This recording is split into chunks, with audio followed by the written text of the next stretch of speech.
Welcome to the Think Christian podcast. We like to say there's no such thing as secular, and we try to say it gently. I'm Josh Larsen, editor over at thinkchristian.net and your host.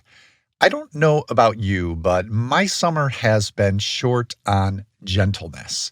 I'm not going to run down the list of dispiriting headlines or catalog the angry discourse surrounding them, but suffice it to say things have been pretty loud, pretty aggressive.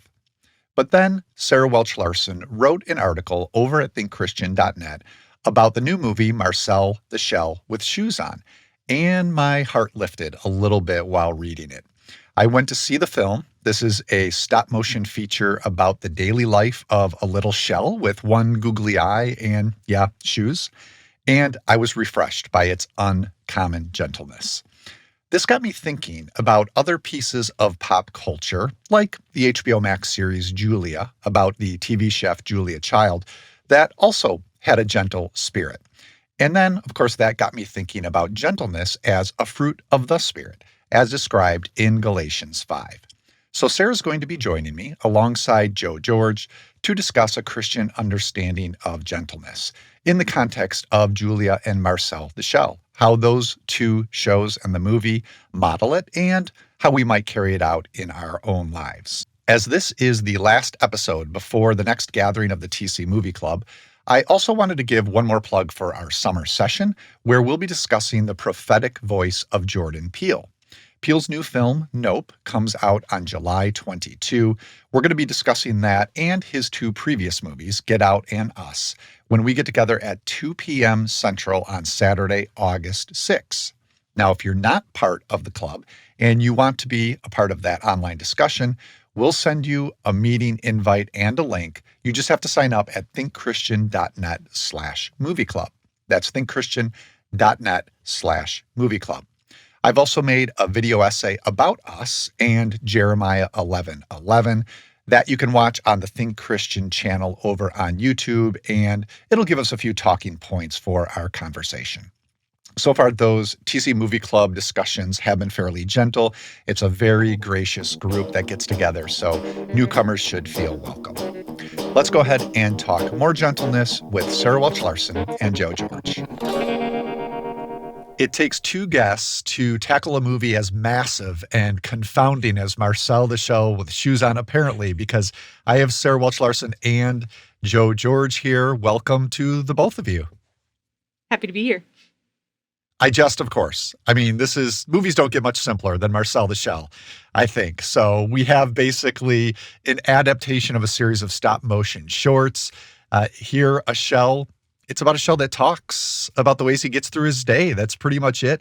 Manages things despite his small stature, despite his lack of arms. I mean, he's got to deal with that. So not too much going on here in terms of complication. For this movie version, the creators, Dean Fleischer-Camp and Jenny Slate, they do heighten the stakes a little bit. We learn here that Marcel and his grandmother, who is voiced by Isabella Rossellini, were once part of this happy community of anthropomorphic items until one day everybody else mysteriously disappeared. And so a documentary filmmaker who's renting the home where Marcel lives helps Marcel by making videos of him asking for tips about his family's disappearance, and then they put those up on the internet. Fleischer-Camp plays the filmmaker. He mostly remains off camera, and Slate returns as the voice of Marcel. I want to start with you, Sarah, because you did write about the movie for the TC website. Why should people actually go to a theater to see something like this when they could just watch the shorts at home? I think because the movie adds an additional dimension. Like, it's still very small, just like the original shorts, but it adds an additional dimension with this story about Marcel missing his family and his community and trying to make that reconnection, as well as that connection between Marcel and his Nana Connie, played by Isabella Rossellini as well. To tell the truth, I was really skeptical about this movie because the original shorts really didn't do anything for me, and the movie completely disarmed me, I don't know, about 20 minutes in, and then after that I was completely along for the ride. So even if you don't like the shorts, I think that this is still a story that's worth checking out because it sort of complicates those shorts a little bit in some interesting and really clever ways. Okay, and good to know because there are folks who have never heard of Marcel before, Mhm. and I mean, I was familiar with the shorts, but there may be skeptics like you, or there maybe people this is entirely new. So that's good to hear that you think, at least for you, it did work as somewhat of a skeptic. Joe, how about you? How aware of Marcel were you before his big movie, and what did you make of it? I saw the trailer like 10 days ago, and that's the first time I've heard of this. Tell me about what's life like. It's pretty much common knowledge that it takes at least 20 shells to have a community. My cousin fell asleep in a pocket, and that's why I don't like the saying everything comes out of the wash. Because sometimes it doesn't, or sometimes it does, and they're just like a completely different person.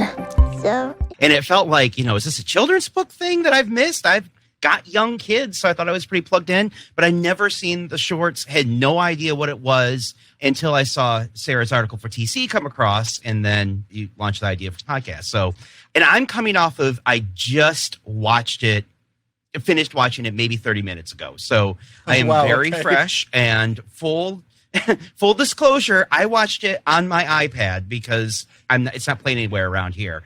And I got to say, that was not the way to watch this movie. It really, while I'm sitting there watching it, I'm thinking, I wish I was watching this in the theater because it is simple and does have small stakes, but the cinematography is gorgeous and the sound is really lovely. And it felt like it deserved space. There's a lot of slow kind of push-in shots of this Airbnb house, very, very nicely attired Nancy Meyer style house in which the entire thing takes place. And then there's these lovely green outdoor shots where you just wish that you're getting the whole thing and not, staring at a tiny little iPad. So I did think it was quite lovely and worth watching in the theater for sure.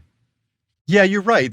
I don't want to sell it short visually. I'm glad you bring that up. It's very elegantly made. And in a way, the bigger screen lets you appreciate all of those stop motion details. I mean, the heart of any form of animation for me is the detail. What is in the details? So stop motion maybe in particular. And I think it probably does take a larger screen to appreciate that. I also was happy to see it in a theater that was, not jammed, but had other people sort of giggling and just laughing and even, kind of sighing in sort of like an awe type of way, which helps with the experience too. So yeah, definitely, as I think at this point it probably has expanded a little bit more and is more available to people, go ahead and check this out in a theater if you're at all able to. So let's talk about the reason I thought it would be good after reading Sarah's piece and seeing it myself. It would be good for the subject of the podcast. Let's talk about a theology of gentleness. And that brings us to Galatians 5. This passage begins with a familiar call from the Apostle Paul, who's echoing Jesus here, saying, love your neighbor as yourself. And then he warns after that, there's this bit, if you bite and devour each other, watch out or you will be destroyed by each other. So maybe something like a first century prediction of social media there we're getting. Sounds familiar to me at least. Then you jump ahead a little bit to verses 22 and 23, and that's where we get this list of the fruit of the Spirit.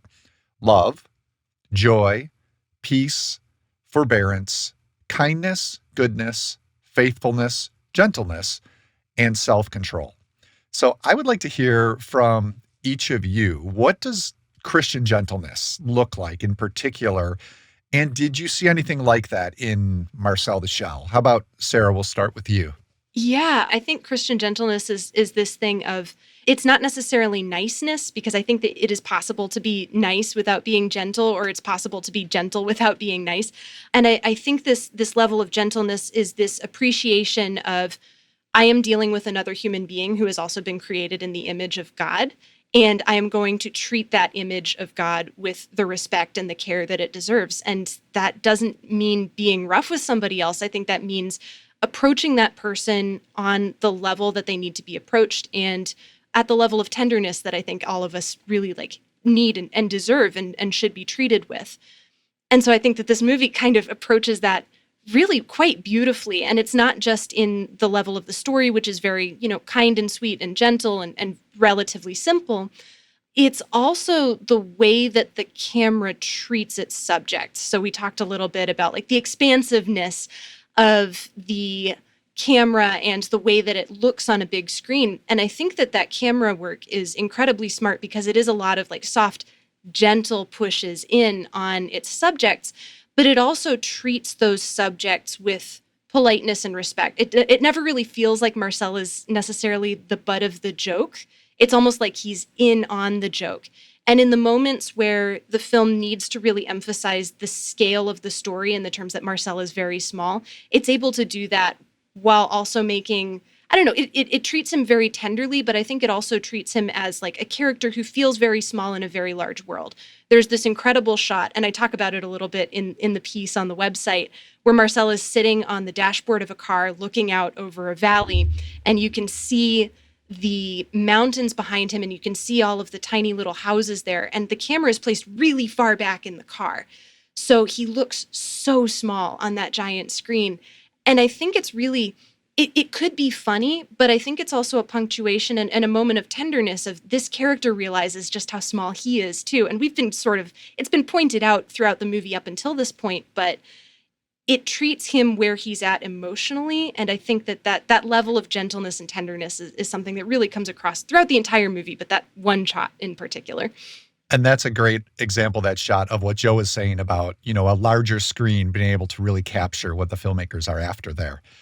Yeah, when I was thinking about Christian gentleness, what the word that leaps to mind is, for me, space, as in giving somebody else space and all of the things that come with that. Space to mess up, space to be what you don't want them to be or expect them to be. It's just space to be a person. Because when I think about Christian gentleness as opposed to other types of gentleness, there is that sort of eternal view that we have where you're ever locked into this one thing. And so when I think about gentleness in Marcel the Shell, I think about all of these shots of the camera just going around the house while Marcel's talking in this really cutely voice. And especially this, well, I won't give away spoilers, but especially after a scene where it turns sad and the camera just sits there and the documentary director just asks little questions and lets Marcel respond however he needs to respond. And it's quiet and it gives space. And I didn't watch this movie with my kids, but I thought this would be a perfect way of thinking about grief and bad things happening for children, that they just, it gives them room to process. And that was a perfect example of what I think of with Christian gentleness, as opposed to any other type of gentleness.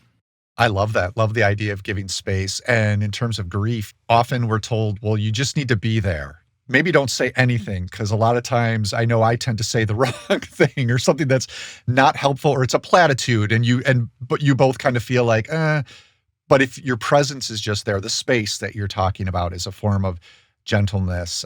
So yeah, I like that a lot. Yeah, it's kind of hard to spoil this movie, Joe, because there are plot developments, but I do want to talk about the ending, and it's not really plot related, what I want to talk about. So I hope this isn't a spoiler for folks, but it's more about an observation that Marcel shares that happens to come near the end of the film, because it really did connect with me with Galatians 5 and another phrase from Galatians 5 where Paul talks about near the end, keeping in step with the Spirit, holding these qualities, including gentleness and keeping in step with the Spirit. And we get a shot near the end where Marcel is showing us one of his favorite spots in the house. And it's this windowsill where a soft breeze flutters in and he's standing there. The curtains are gently floating behind him. Here are some of those details we're talking about that you need a big screen maybe to appreciate. And he describes how the wind echoes through his shell, and that makes him feel like he's a small but crucial part of the world's beauty. I'll just leave it there. There's another element to that that I think is even more wonderful, but I'll definitely leave that to be a surprise. I found it incredibly moving, and I also like to think of it as Marcel as being in step with the Spirit there, the way he talks about being a part of something that's larger than him, but he's a crucial part. And so that was one of the loveliest moments in the film for me. What else should we share about this film? Do we maybe want to share a favorite Marcel gag? The way he rolls around in a tennis ball, that a part of it has been cut open. It's like his car. That's how he gets around. Did either of you have a favorite little bit like that, or anything else you guys wanted to touch on before we wrap up on Marcel? Oh man, so many. I think the tennis ball is good because they keep coming back to it. And there's a lot of like bumping around, and like a lot of it almost felt like, oh, how did they do that? And we know that it's stop motion, but it looks really smooth. So I think not just the tennis ball, but the way that the tennis ball interacts with other people and beings who are in the house. There's a dog present at one point. And I can imagine how my own dog would react to having a tennis ball suddenly start moving around on its own as well. Combined with Jenny Slate's voice acting, which is just Oh. I mean, I like her generally, but it's just fantastic what she brings to this character. And like in regards to the tennis ball, which she described as a car, she's like, you're going to want to watch where you park it to make sure it's level, because otherwise it's not going to be there. These these little perfectly guileless observations that she makes. I love when Marcel teases Dean. You can see, right? It's not just naive creature we're dealing with here, but someone who's smart and witty. And yeah, I'm glad you point out too the child voice thing, because that's what it is. That's essentially who the character is, and it's what the voice is. But I don't think of Marcel as a child. I think part of that is because she is doing more with it than just playing a kid, playing a kiddie voice that, yeah, could get annoying. Well, thank you, Sarah and Joe, for coming on to talk about Marcel. You guys are going to stick around. We're going to talk about Gentleness and Julia next. This is the HBO Max series about TV chef and French cooking expert Julia Child. Escargot, snails, that's a French dish. And it makes me think about the snail that must have lived inside Marcel. Oh no, better if we don't think about that. Should we not go down this rabbit hole? Probably I not. had questions about the digestive tract. I want to talk about this. Let's move on. Okay. Hey there, John J. Thompson here, your gentle DJ, and if you were listening on anything other than YouTube, you would have just heard a little bit of Summer Breeze by Seals and Crofts, and that would have been just one of the Gentleness chill classics over here on the Think Christian playlist that I've pulled together for this episode's theme. Half of that incredible duo, James Seals, just passed away about a month ago, and there's really no way to overstate how significantly he and his partner Dash Crofts influenced the music scene of the 1970s with their laid-back, mellow sound. You'll hear a few more along those lines, as well as tunes by Bright Eyes, Brandy Carlisle, Imagine Dragons, Glenn Campbell, Lowe, Leonard Cohen, Beatles, Billy Bragg and Joe Henry Eagles, and Herbie Hancock, and more. I don't know about you, but music has long been critical in my pursuit of gentleness, both in how I treat others and how I expect to be treated myself. Sure, music can calm even the angry beast in me, but I suspect that it has something to do about the power of music to inspire empathy and reflection that makes it so effective as a driver of gentleness. Find this list by searching for the Think Christian profile and following it. You'll see this mix right there at the top of the list of playlists. And if you can think of a great gentleness song that I might add, tweet at me at John J. Thompson and I'll see what I can do. Until next time, this is JJT encouraging you to chill, take it easy, breathe deep, and take care of yourself and someone else if you can. Peace. Josh Larsen back with Sarah Welch-Larson. No relation. I feel like I need to point that out every once in a while, Sarah. I get that on occasion too. Yeah. Yes. And Joe George. Our next topic, it isn't quite as fresh as Marcel the Shell with Shoes On, which is now in theaters. Julia wrapped up its run on HBO Max in May. That is when my wife, Debbie, watched it. And when I was talking to her about the theme of this episode, she said it would make a pretty good match. So the three of us have caught up with a handful of episodes. And Joe, maybe you can start us off here for those who are unfamiliar with Julia Child. Can you fill listeners in on what the series is basically about and what did you think of it? I can tell them about that because I didn't know anything about Julia Child going into this. Like, I knew who she was, but I know more like Saturday Night Live impressions more than I've known her as a cook. I'm a terrible cook. I have nearly poisoned my family numerous times. So she was a author of a cookbook that introduced French style cuisine. No, I don't really know what French style cuisine is. It's not chicken nuggets. She introduced that to Americans like me and initially did this through a cookbook, but eventually transitioned that into this long-running and highly influential cooking show. Like, it sounds like there would be no cooking channel had it not been for Julia Child. She's this perfect blend of knowledge, and she's a master of her craft, but is also completely unassuming and able to explain it to idiots such as me. The reason I know her through Saturday Night Live impressions is because she has a very distinctive mid-Atlantic, high-class American accent.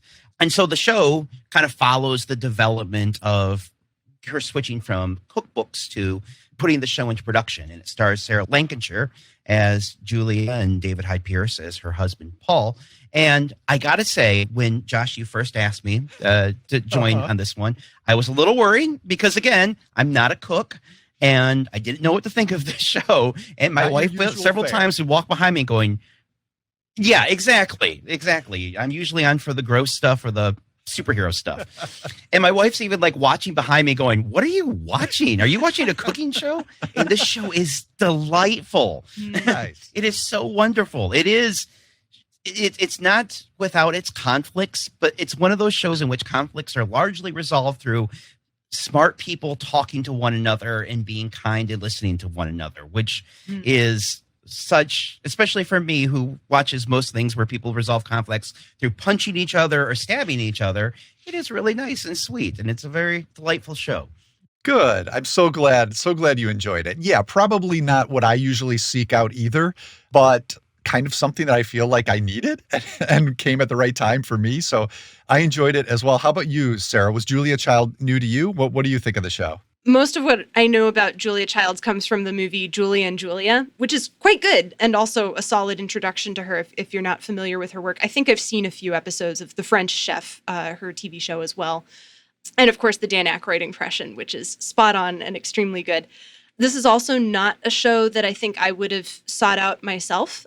I think it's pretty good. I think that there is a level of simplicity to it in terms of the conflicts that I'm not the world's biggest fan of necessarily, but I think the way that the show presents its conflict is one that I found personally quite refreshing, especially between Julia and Paul. I think it is delightful to watch two middle-aged people on an HBO TV show who are clearly crazy about each other and who also drive each other crazy, just doing life together and supporting each other in their work. It's a good show. It's probably not my favorite show, but I think it's also the kind of show that I probably needed at this point in time. And the description of simplistic, I think, is entirely fair. That word came to mind as well. These are richer character portraits, I think, than that word implies. So I don't mean it in terms of the characters, but in terms of the plotting and the resolutions, as you said, Joe. Yeah, I would agree with that as well. It isn't the most sophisticated series that I've seen, but still, these qualities we've already discussed are the ones that do make it such an enjoyable watch. So I watched Julia Child on The French Chef with my mom growing up on Saturday nights. I can distinctly remember this. The same night, maybe I'm blending these together, but I think it was Saturday night, and these would have been reruns at this point of The French Chef. But we also watched This Old House, Siskel and Ebert, and then The Muppets were all kind of in a row. So we ordered pizza from the local pizza place. And it was, some of those shows were maybe more gentle than others. Muppets aren't always so gentle, but in my memory, it certainly made for some very cozy Saturday nights. And Sarah Lancashire in this lead role, she's absolutely, from my memories, the spitting image of Julia Child, the voice, the posture, but also this idea of gentleness, which is something I remember as well, being part of her persona, her television persona. So as we think again about gentleness as a fruit of the spirit, is that something you guys see largely in Lancashire's performance, or were there other elements of the show that echoed a spiritual gentleness for you? How about you, Joe? Well, Sarah alluded to this already, but there is a conflict between Julia and her husband, Paul, who initially dislikes television and doesn't think that she should be giving her gifts to television, and is quite pigheaded about the entire thing.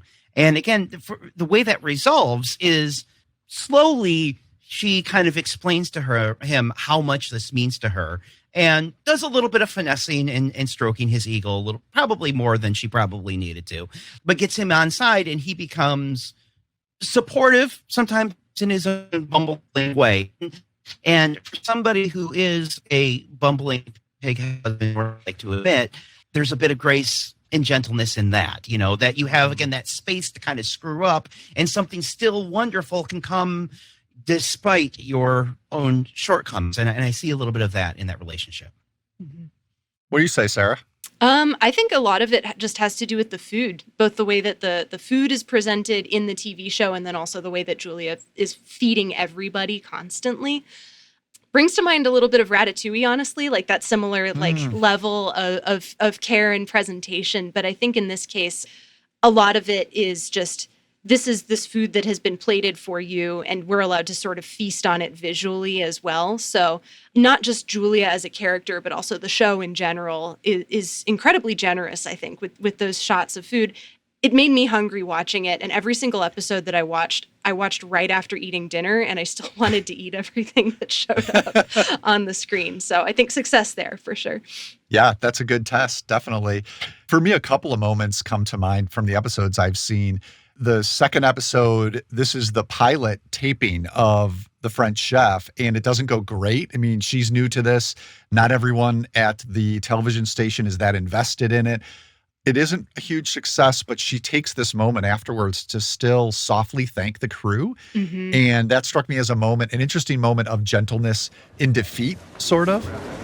Thank you all. Truly. I'm sorry if I let you down. Feel free to dig in and enjoy. I thought the taste was lovely.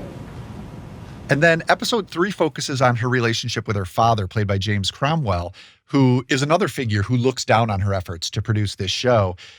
It was interesting how she stood up for herself, but not by defeating him. It was, took a little cajoling, yes. And, I think maybe you could be in the audience thinking, just give it to him. Like, just, break free if he's not going to support you. But she decides to take another tact, and she doesn't demoralize him, but again, gently wins him over. Now, I do like about the show so far is that she's not perfect. From what we've described, it may make it sound like this is, some saint. And once she gets some success from the show and a little bit of power, this is in episode 6 about, there are a few moments of harshness from her. One is with Paul. He's trying to help her out and bake some bread. And she comes in and sort of gives it to him that he's not doing it properly. And then another with her producer, Alice, over decisions on the show. So I'm curious to see, I do plan to finish this out and then see how that develops in these last couple of episodes, whether, that is something that they reckon with a little bit more, how this fame and this power is going to alter a woman who does seem to be this natural, gentle presence otherwise. Mm-hmm. So how about the two of you? Do you think it's hooked you enough that you might finish it? I know that can be a lot to ask in these days of sudden streaming, constant streaming options. But what do you think, Sarah? I mean, I'm in it for the food at the very least. And I think I'm probably in it for Julia and Paul's relationship as well. It's that level of gentleness that I think we talked about when we were talking about Marcel as well, like that seeing another person and then seeing what it is that they need and seeing their created image and meeting them on that level. I think that's kind of how Julia approaches her relationship with her father, honestly. And sometimes you do need to stand up and say no, and sometimes you also need to be able to give a little ground in order to maintain a loving relationship, so long as that relationship remains loving. I'm interested in it for those pieces for sure.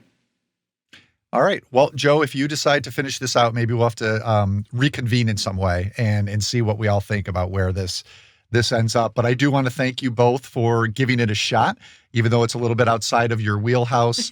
Sarah, for you, your post at thinkchristian.net on Marcel the Shell, we definitely want to point listeners to that. Is there anything else you've been working on or any podcasts that listeners might want to check out? Yeah, so I podcast over at Christ and Pop Culture with the Seeing and Believing podcast, which is a weekly podcast co-hosted with Kevin McLenithan. As of taping, we have an episode about Thor, Love, and Thunder coming out shortly. Next week, we will be taking a slightly different tack, and we'll be talking about RRR, which should be a lot of fun to watch and review. Still need to catch up with that one myself. Joe, you have a post on the Scott Derrickson horror film Black Phone at thinkchristian.net. Should be on the website by the time this episode airs. So listeners should check that out. But what else? I just wrote a blurb for your book, so that must be on the horizon, no? Oh, Cool. Yeah, it's supposed to be being edited. It's going to come out this year at some point. Follow me at JAGeorgeII, where I post everything that I write, and we'll give updates on the book. But the Superpowers and the Glory should be coming out sometime this year. There you go. Well, thanks again to you both. Enjoy the rest of your summers, okay? Thanks. All right, thanks, Josh. In 2017, David Kern put together a list of foodie movies for the TC website, and he introduced it with this. The farming process makes me think of the fruit of the Spirit. Food production is so much about love, joy, patience, faithfulness, goodness, gentleness, and self-control. In fact, I suspect a wise farmer could craft a whole philosophy of work around Galatians 5 and be quite successful. The same could be said of chefs, the best of which are guided by these Christian fruits, even if they don't know it. Thanks to Joe George and Sarah Welch-Larson for helping me consider gentleness in the context of Julia and Marcel, the shell with shoes on. You can keep up with both of them on Twitter. Sarah is at Dodgy Boffin and Joe is at JAGeorgeII. We are on Twitter too, of course. We're also on Facebook. You can find us at Think Christian. And over on YouTube, you can find video versions of this show, as well as a bunch of other video content. I do have that essay on Jordan Peele's Us up right now in time for the latest edition of the TC Movie Club. So look for all of that on the Think Christian YouTube channel. If you are watching us on YouTube right now, well, you did miss out on a couple of tracks from the Spotify playlist that John J. Thompson compiled for this episode, all around the theme of gentleness. If you want to check that out, search for the Think Christian playlist on Spotify. The TC Podcast is a listener-supported program of Reframe Ministries, a family of programs designed to help you see your whole life reframed by God's gospel story. Visit reframeministries.org for more information. Our audio engineer and post-production supervisor is John Reeder, and Reframe's co-director overseeing content strategy is Robin Faslin. Thank you so much for listening. We'll get together in a couple of weeks. Might take a bit more of a summer pause here, but we will be back to consider how another aspect of our pop culture fandom connects with our faith.